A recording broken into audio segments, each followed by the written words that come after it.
Don't you worry about the time it took. Just know that the bullets in the magazine enough to paint a comic book. Niggas all kinda shook. Round here, niggas bear enough arms and get compared to an octopus. Check out the pages of my comic book. Cannons get hand-drawn. Ain't nothing sketchy when you plot a jokes. A burning flame in this comic book. Everything that changed, I turn the page in this comic. Hey yo, my city riding in a day of flower blossom when the sun fades. Every night it turn to Gotham, Batman and Robin. Not the heroes, but it happens when the op gets spotted. They whoop your ass and pat your pockets. Marvelous, everything real. Bitch, I never lied. Magneto lifting my arms to let the metal fly. All black, Nina call it black woman storm, but it rain on you niggas. Don't get caught up in the storm. Don't you worry about the time it took. Just know that the bullets in the magazine enough to paint a comic book. Niggas all kinda shook. Round here, niggas bear enough arms and get compared to an octopus. Check out the pages of my comic book. Cannons get hand-drawn. Ain't nothing sketchy when you plot a jokes. A burning flame in this comic book. Everything that changed, I turn the page in this comic book. I'm not Peter Parker, so why do niggas think I hang with them? When every time they around, my spidey sense tangling. Bodies on ice for trying to be dead cool. Under Section 107 of the Copyright Act of 1976, allowance is made for fair use for purposes such as criticism, comment, news reporting, teaching, scholarship, and research. Fair use is a use permitted by copyright statutes that might otherwise be infringing. Non-profit, educational, or personal use tips on the balance of the table are Ain't fair nothing use. sketchy when you plot a jokes. A burning flame in this comic book. Everything that changed, I turn the page in this comic book.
Welcome to a View from a Different Lens, Project 2025, Episode 2. We're still in the forward, people. We're still reviewing it. I told you before I wasn't going to go here, but here I am. Here I am. # FAFO. #. We try to tell you. You know, I say #, that ages me, right? It should be hashtag. Hashtag FAFO. Hashtag we tried to tell y'all. But anyway, I digress. When we left off, we were in reviewing the forward in regards to Project 2025. It was written by, let me give you the person who was written by. Yeah, some work. But this forward was written by this gentleman here, who is the the CEO and founder, well, not founder, but the CEO of the president of the Heritage Foundation. Since this document is a large document, we will be covering every part of it because I think that we all need to be informed, and it's better to get ready. I should say be ready than get ready. You feel me? I'm twisting over my words. Today was one of them days. One of my very close friends lost her son. So please forgive me. So we're going to talk about the dismantling of the administrative state and the return to self-governance to the American people. I will be reading directly from the document. For those who have the document and would like to follow along, we are on page 39 of 922 pages to review. You feel me? All right. Let me get rid of him. Ooh, child. Ooh. And we're here. We're here. The surest way to put the federal government back to work for the American people is to reduce its size and scope back to something resembling the original constitutional intent. The conservatives desire a smaller government, not for its own sake, but for the sake of human flourishing. But the Washington establishment does not want a constitutional limited government because it means that they lose power and are held to being more accountable by the people who put them in power. Just like restoring a popular sovereignty, the task of reattaching the federal government's constitution and its democratic tethers calls to mind Ronald Reagan's observation that there are no easy answers but are simple answers. In making the case, the federal government being smaller would be more effective and more accountable. The simple answer is that the Constitution in itself. The surest proof of this is how strenuous and how creative the generations of progressives and many Republican insiders have worked to cut themselves free from the being strict, of the 1789 Constitution and its subsequent amendments. Consider the federal budget. Under current law, Congress is required to pass a budget and 12 issue specific spending bills with it every single year. The last time Congress did so was in 1996. Congress no longer meaningfully budgets, authorizes, or categorizes spending. Instead, party leaders negotiate multi-trillion dollar spending bill, several thousand pages long, and then they vote on it before anybody literally has had a chance to read it. Debate time is restricted Amendments are prohibited. And all of this is backed up against a midnight deadline when the previous omnibus spending bill would run out and the federal government shuts down. My. I wonder who those people are who always wants to shut down the government because they use it as a ploy in order to get what they want. But I digress.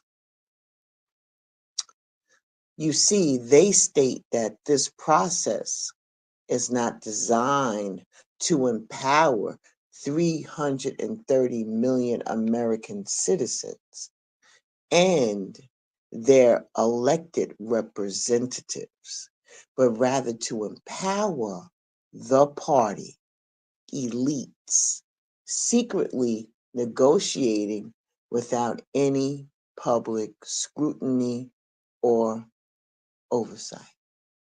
When was the last time that y'all remember seeing a working Congress? I'm just saying. And then ask yourself why. Because from what I remember, when President Obama came into office, everything that he tried to do, because everybody says Obama didn't do anything, everything that he tried to do, Congress shut it down because he couldn't get anything through. And it's been like that ever since. I'm just saying. Do your research, look it up yourself. Go ahead. When was the last time y'all had a working Congress? In the end, congressional leaders' behavior and incentives here are no different from those of global elites insulting policy decisions over climate, trade, public health, you name it, from the sovereignty of national electorates. Public scrutiny and democratic accountability make life harder for policymakers, so they skirt it. It's not dysfunction, it's corruption. And despite its big price tag, the federal budget is not even close to the worst example of this corruption.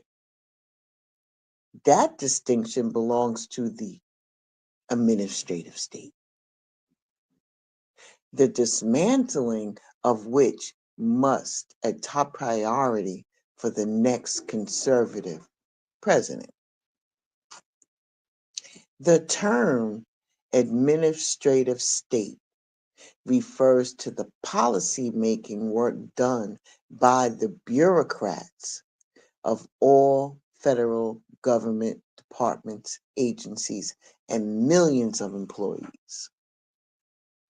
Under Article 1 of the Constitution, I'm going to say this really slow so you get this. All legislative powers granted shall be vested in a Congress of the United States, which shall consist of a Senate and a House of Representatives. You know, the legislative branch, separate from the executive branch, separate from the judicial branch. All right. They go on to say that is federal law, which is enacted only by elected legislators in both houses of Congress. And this exclusive authority was part of the framers' doctrine of separated powers. They not only split the federal government's legislative, executive, and judicial powers into different branches, they also gave Each branch checks over the others. Under our Constitution, the legislative branch, which is Congress, is far and away the most powerful and should be the most accountable to the people. Long pause for effect. In the recent decades, members of the House and Senate discovered that if they give away that power to the Article 2 branch of government, they can also deny responsibility for its actions. So today in Washington, most policy is no longer set by Congress at all, but by the administrative state, given the choice between being powerful but vulnerable or irrelevant but famous.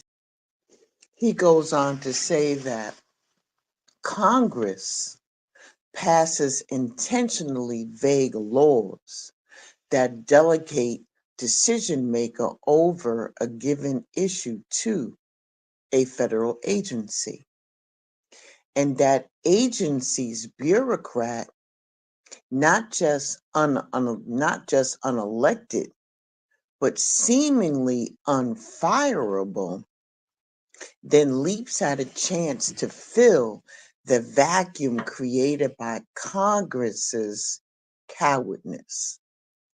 The federal government is growing larger and less accountable to the Constitution and even to the president every year. Now, color me dumb. I thought Congress was a co-equal branch of government. They take on advisement from the president and his agenda, but to be answerable and to be accountable to the president, He goes on to say that a combination of elected and unelected bureaucrats at the EPA, which is the Environmental Protection Agency, quietly strangles domestic energy production through difficult to understand rulemaking processes. Clean air, clean environment. First time we have been energy efficient, not depending upon anybody else for our oil, thus the gas prices not being high. But I digress. Bureaucrats at the Department of Homeland Security follows the lead of a spineless administration.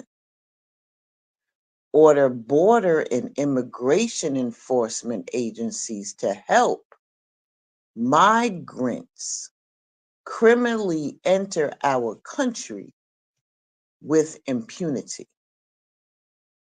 Migrants. I didn't say immigrants. I said migrants. Migrant workers that come over here to work on our farms. You know, those jobs that nobody else wants to do. But let me continue. Bureaucrats at the Department of Education inject racist, anti-American, historical propaganda into America's classroom. Bureaucrats at the Department of Justice force school districts to undermine girls' sports and parents' rights to satisfy transgender extremists. Extremists, I'm sorry. Woke, there goes that term again. Woke bureaucrats at the Pentagon forced troops to attend training seminars about white privilege. And bureaucrats at the State Department infuse U.S. foreign aid programs with, here we go again, woke extremism about their intersectionality and abortion. He goes on to say that unaccountable federal spending is the secret lifeblood of the great awakening. Nearly every power center held by the left is funded or supported one way or another through the bureaucrats of Congress. Colleges and school districts are funded by tax dollars. The administrative state holds 100% of its power at the sufferance of Congress, and its insulation from presidential discipline as an unconstitutional fairy tale spun by the Washington establishment to protect its turf. There goes that commingling again, but I could be wrong. He states that members of Congress shield themselves from constitutional accountability, often when the White House allows them to get away with it. Is that check and balances, or is that the king over a separate but equal branch of the government? I don't know. Cultural institutions like public libraries and public health agencies are only as independent from public accountability as elected officials and voters permit. Let's be clear, he says, the most egregious regulations that have been put up by the current administration come from one place, and that's the Oval Office. The president cannot hide behind the agencies, as his many executive orders make clear. His is the responsibility for the regulations that threaten American communities, schools, and families. What president do you know who has signed and put up the most executive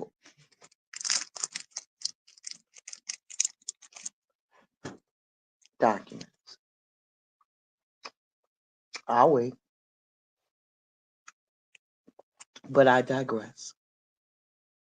A conservative president must move swiftly to do away with these vast abuses of presidential power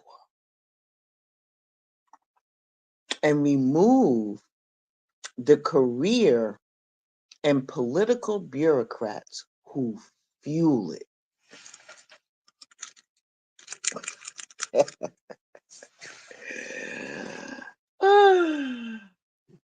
Properly considered, restoring fiscal limits and constitutional accountability to the federal government is a continuation of restoring national sovereignty to the American people. In foreign affairs, global strategy, federal budgeting, and policy making, the same pattern emerges again and again. Ruling elites slash and tear at restrictions and accountability placed on them. They centralize power up and away from the American people to have super national treaties and organizations, to left wing experts to cite unseen all or nothing legislating, to the unelected career bureaucrats of the administrative state. The left's institutional power appears to be and originates with the appropriations from Congress and is made complete by a feckless president. A conservative president must look to the legislative branch for decisive action. There goes that working Congress again. You know, the Congress that works but don't work, and that Congress that don't pass nothing because they're always fighting. Okay.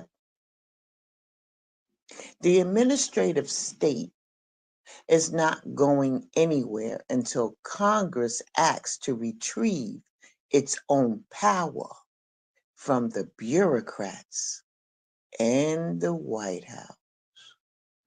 I wonder how that's going to work with the new administration. Okay.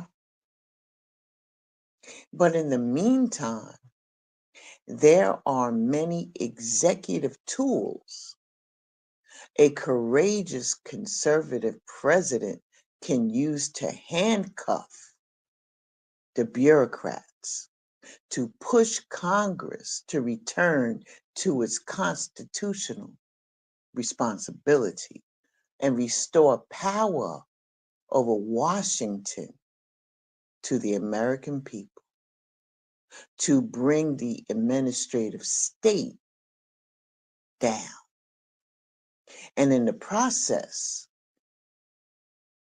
to defang, and I use that, defang, like take the fangs out, and to defund, here goes again, the woke culture warriors who have infiltrated every last institution in America. The conservative promise lays out how to use many of these tools, including how to fire the unfireable federal bureaucrats, how to shutter wasteful and corrupt bureaus and offices, how to muzzle, shut your damn mouth, the woke propaganda at every level of government, how to restore the American people's constitutional authority over the administrative state, and how to save untold taxpayer dollars in the process. Ooh, this is going to be good, 2025. I want to see this. The president can restore public confidence and accountability, there goes that word again, to our most important government function of all, and that's national defense. That's where your money gonna go. They telling you right here. The American people desire a military full of highly skilled servicemen and women who can protect the homeland and our interest overseas. The military does not work on American soil, not in a case like this. It's always overseas. That right there in itself is crazy. The next conservative president must end the left's social experimentation with the military, restoring war fighting as its sole mission, and set defeating the threat of the Chinese Communist Party at its highest priority. What's missing? No mention of Russia, no mention of we ain't going to war, no mention of Iran, no mention of we gonna get out of the war business because we concentrating on our house. Okay. The next conservative president must possess the courage to relentlessly put the interest of the everyday American over the desires of the ruling elite. Their outrage cannot be prevented. It must simply be ignored. And it can be. The left derives its power from the institutions they control. But those institutions are only powerful to the extent that the constitutional officers surrender their own legitimate authority to them. A president who refuses to do that and uses his or her office to reimpose constitutional authority over federal policy making can begin to correct decades of corruption and to remove thousands of bureaucrats from the positions of public trust they have so long abused.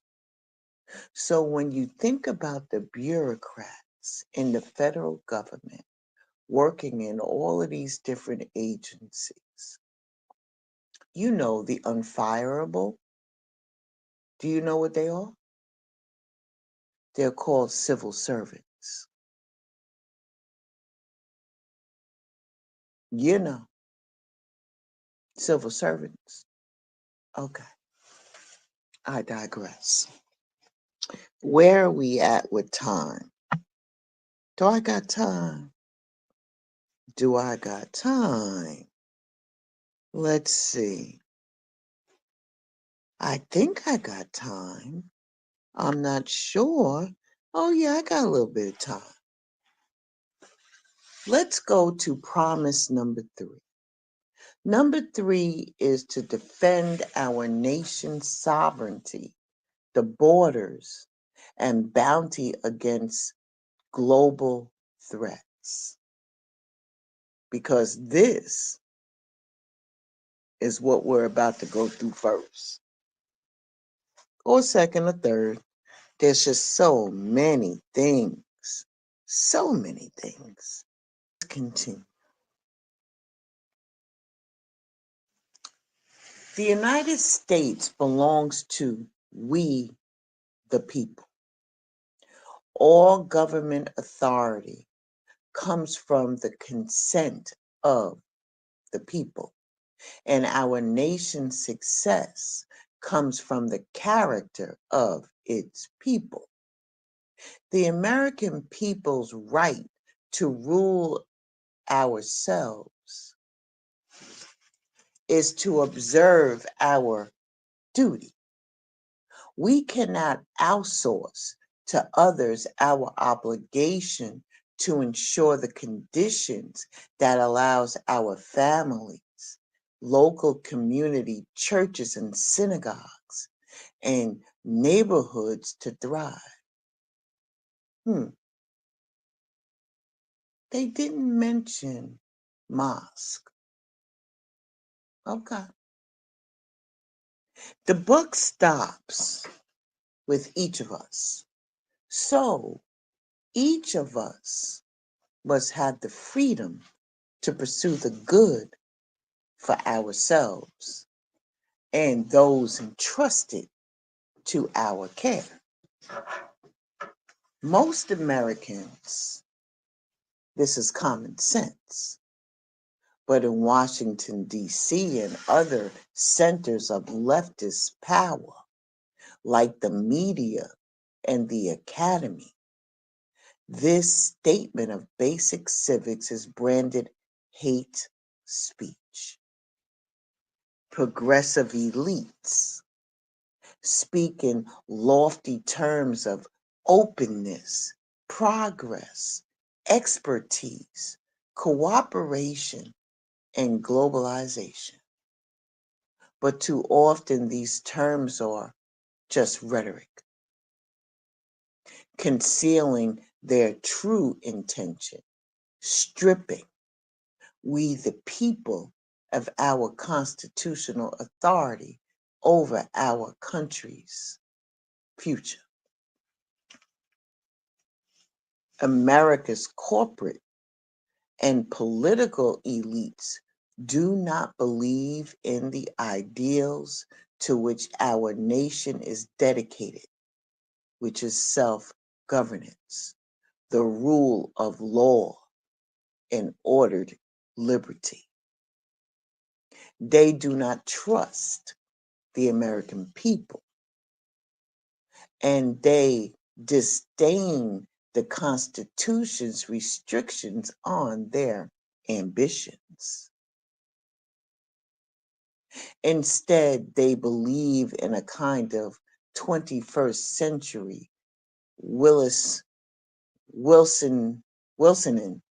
era order in which the enlightened, highly educated managerial elites runs things rather than the humble, patriotic, working families who make up the majority of what the elites call flyover country.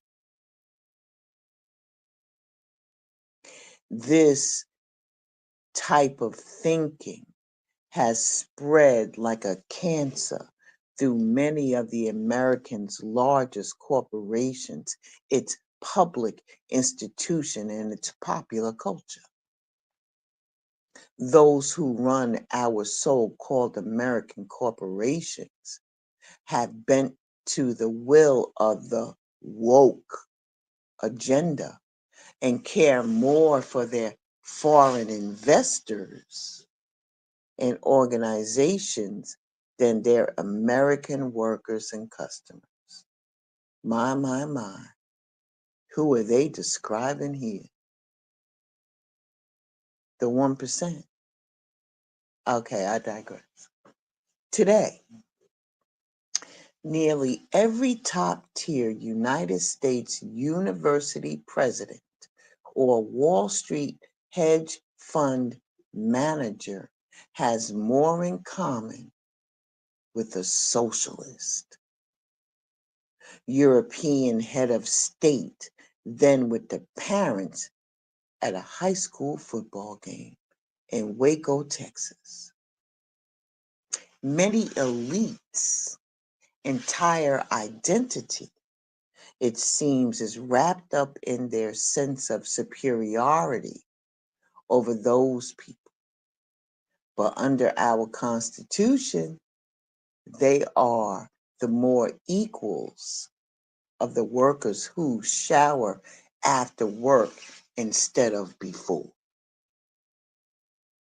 And this, as it should and must be, intellectual sophistication, advanced degrees, financial success, and other markers of elite status have no bearing on a person's knowledge of the one thing most necessary for governing, which means to live well.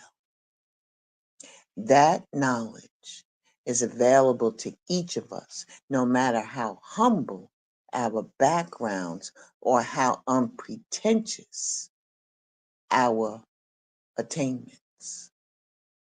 It's open to us to read in the book of human nature, to which we all offered the key just by merit of our shared humanity. One of the great premises of American political life is that everyone who can read in that book must have a voice in deciding the course and the fate of our republic. Progressive policymakers and its pundits in America either fail to understand this premise or reject it. They enthusiastically support superior national organizations like the United Nations and the European Union, which are run and staffed most entirely by people who share their values and are mostly insulated from the influence of national elections. That's why they are eager for America to sign international treaties on everything from pharmaceutical patents to climate change to the rights of the child, and why those treaties endorse policies that could never pass through the United States Congress, like the progressive Woodrow Wilson a century ago.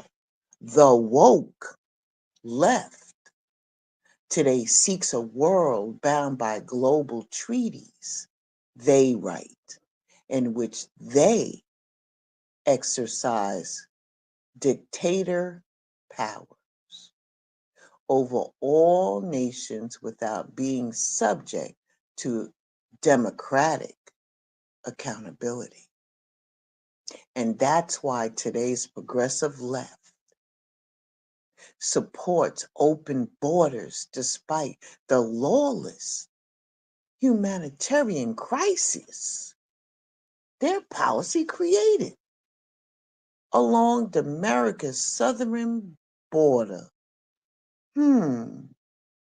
Never talked about the northern border, always the southern border.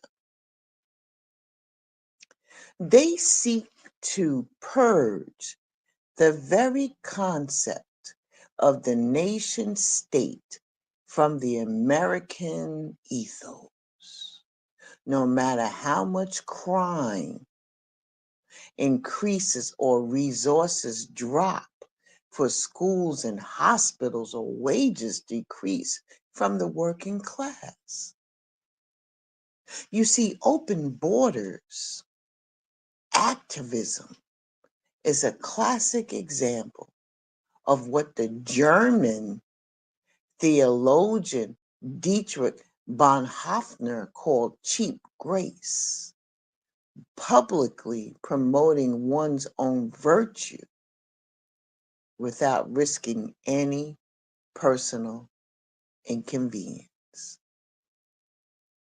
The only direct impact of open borders on pro-open border elites is that the constant flow of illegal immigration suppresses the wages of their housekeepers and landscapers and busboys.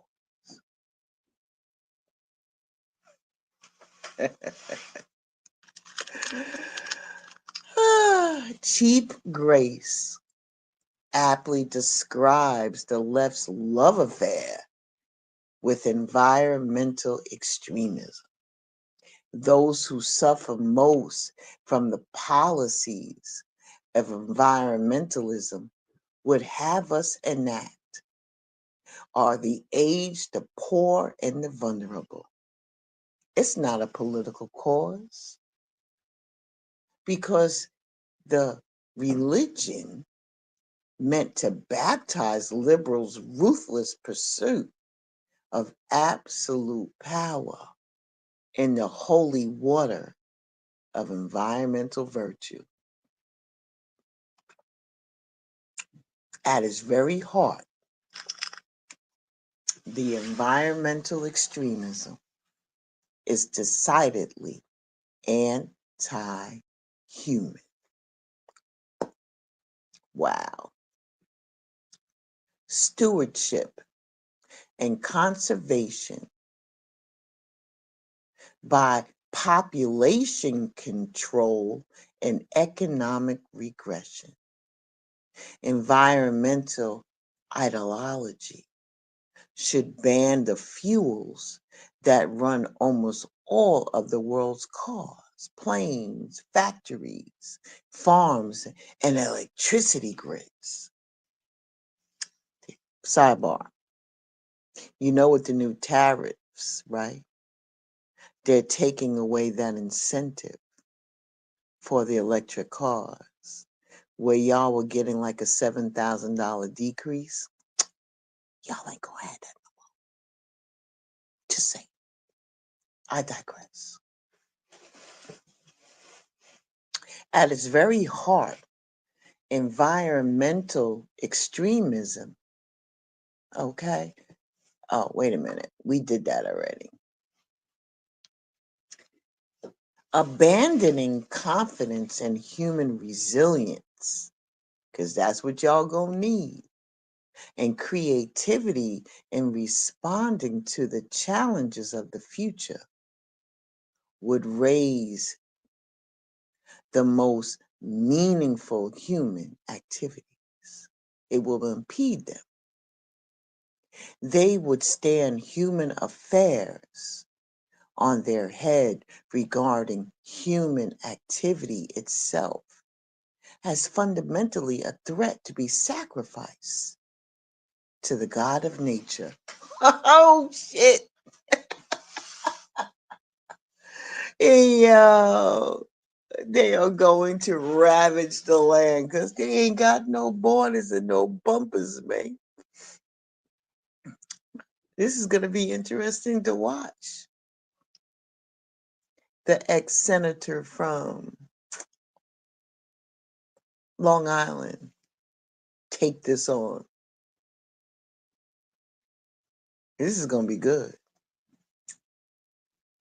The same goals are at the heart of the elite support for economic globalization.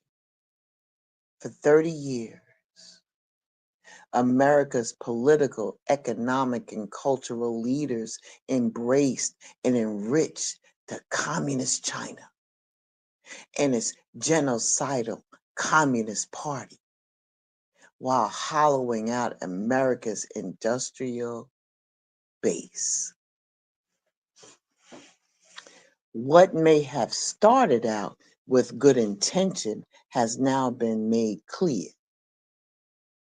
Having that unfettered trade with China has been a catastrophe. It has made a handful of American corporations enormously profitable while twisting their business incentives away from the American people's needs. Sidebar. You know them tariffs You know, them gaming systems and all of that stuff that y'all got? It's going to increase the price of that shit. I just want to let y'all know. But it's amazing to me how they always mention China and not the other communist states. You know, like Cuba and Russia. Okay. Sound like they jelly to me, but I'm just saying. Because they ain't getting that bread.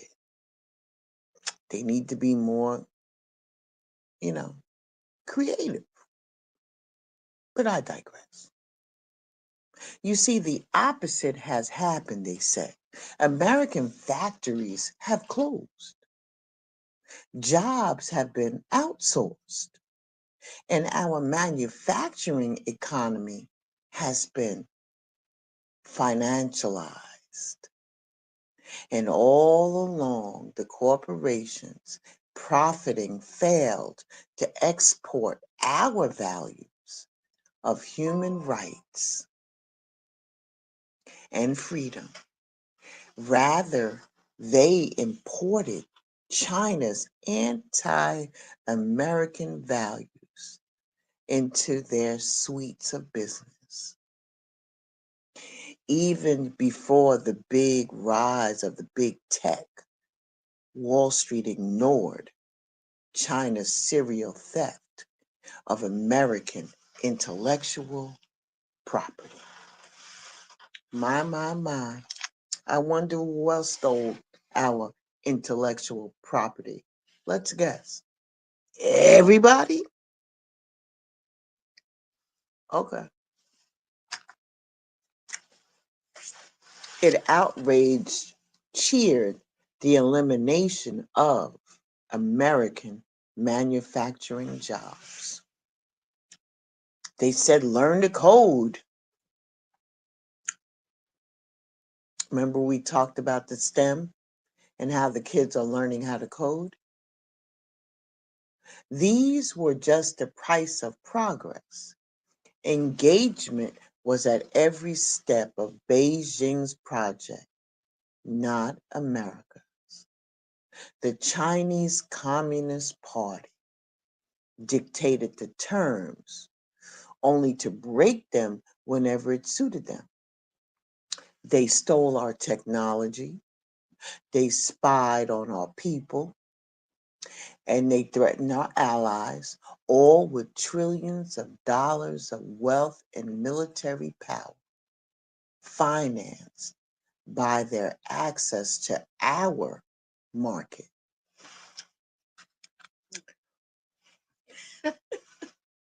If only they would tell the whole truth. Okay, I'm just saying, I digress. Mm-mm-mm.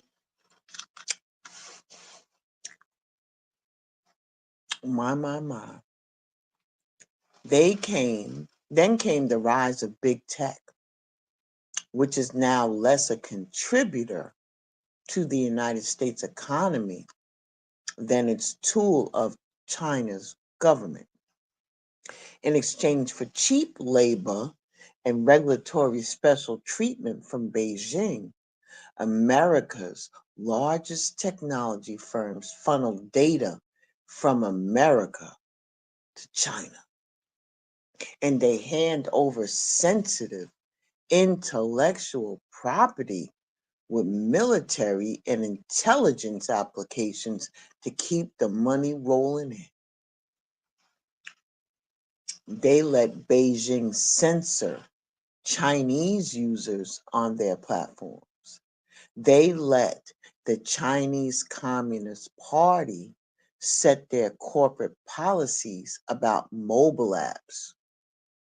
Then they run interference for our rivals' political parties in Washington.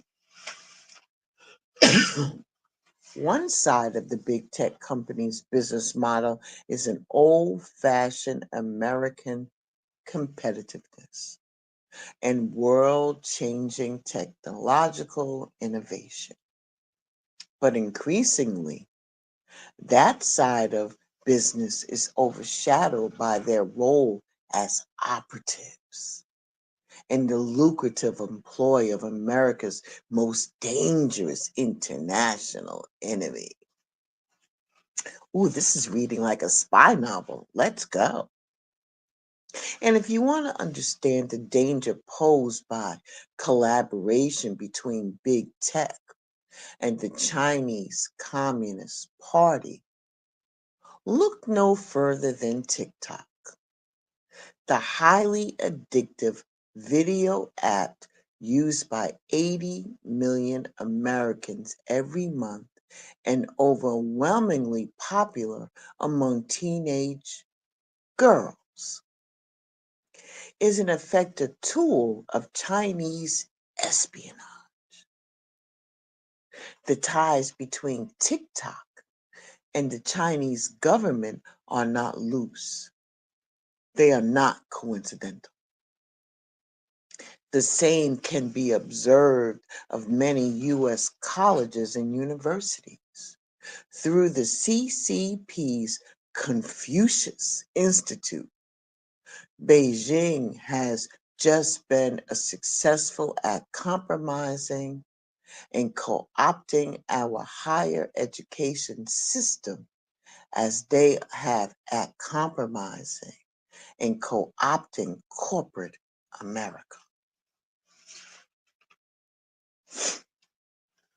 A casual reader might take the last few pages as surveying a broad array of challenges facing the American people and the next conservative president with its super national policy making, border security, globalization, engagement with China, manufacturing, big tech, and Beijing compromised colleges.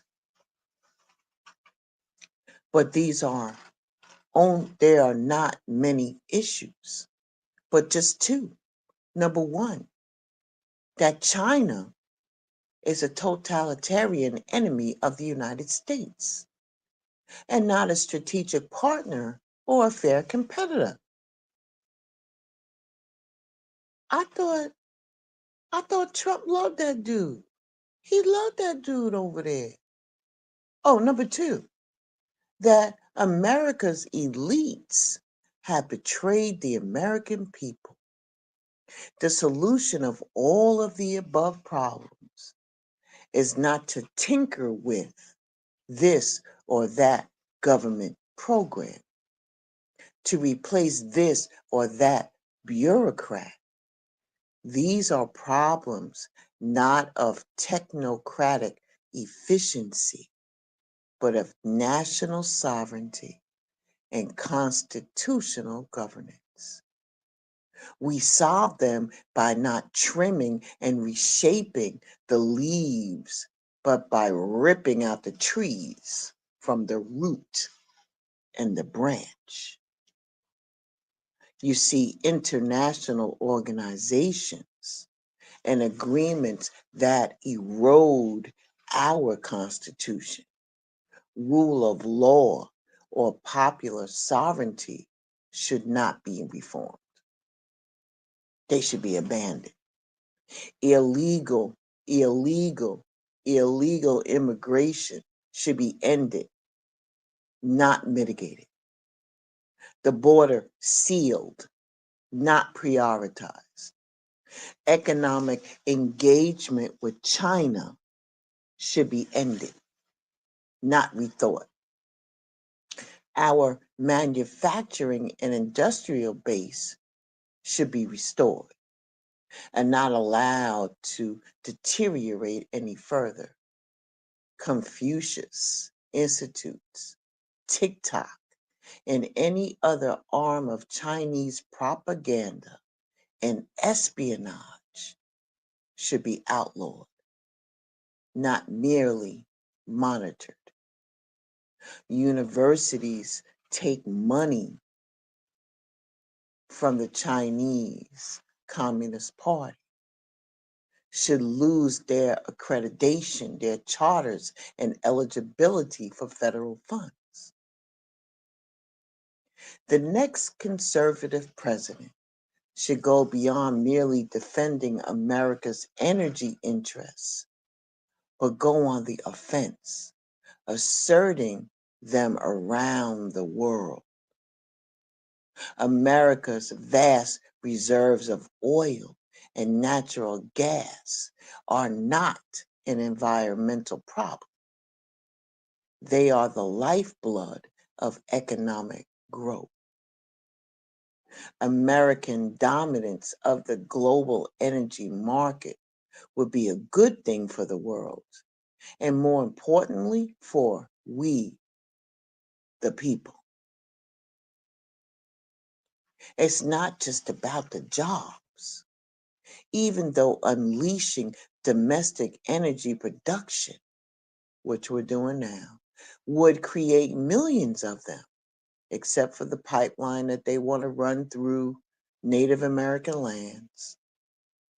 They would receive the raises they have missed out on for 2 generations. Full spectrum strategic energy dominance would facilitate the reinvigoration of America's entire industrial and manufacturing sector as we disentangle our economy from China. Globally, it would rebalance power away from dangerous regimes in Russia and in the Middle East. That's the first time they've mentioned Russia. Wow. It would build powerful alliances with the fast-growing nations in Africa and provide us the leverage to counter Chinese ambitions in South America and the Pacific. Locally, it would drive billions of dollars to private investment to the communities that have been hammered by globalization since the 1990s. And it would clarify our intentions to Beijing that the next president can ensure that a large part of Americans' reindustrialization is in the production of the equipment we will need to dissuade future foreign meddling with U.S. vital interests. And that's where we're going to end today. We're going to pick back up in the next episode and still talk about the forward because they're laying the groundwork on promise number 4, which is to secure our God-given individual right to enjoy the blessings of liberty and the pursuit of happiness. Thank you for tuning in to this reading of Project 2025.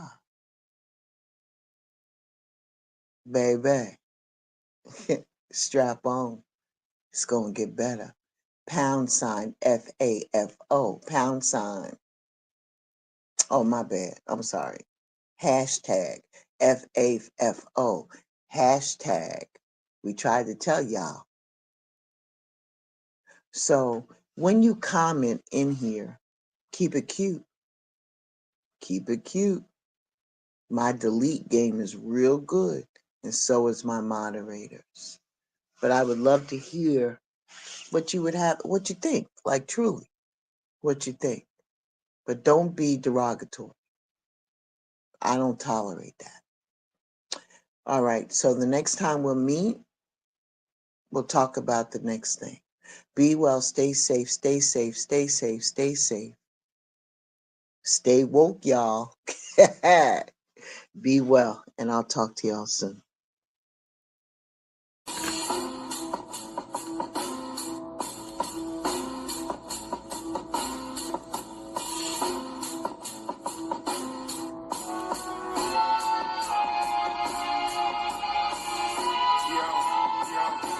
I step up in the spot, Big Dre on the scene. $1 million man, I put you in the $1 million dream. I know some souls that'll put them sticks to your teeth. I know some folks that'll put the seed to your knees. The squad full of legends like the 92 Dream Team. My nigga, that's bad for your well-being. My third eye gave you supreme sitting. So when I got you in the scope, I'ma send you to a supreme meeting with the creator. That's what happens to a fucking hater who wanna spar with a gladiator. The Yaku Slayer, you know my style greater. In my city, rockin' fashion geek. Geeko, you little niggas not even half of me. Your shit is trash to God, nigga.